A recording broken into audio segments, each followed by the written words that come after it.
Hey guys, my name is Elijah and in this tutorial I will show you how to watch in English on Crunchyroll. This is very simple. First, I will open up this anime to watch it and to show you how to turn the audio to English.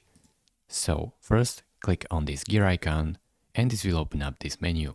Here, click on audio and now you can see that the Japanese language is selected. You will have to select English.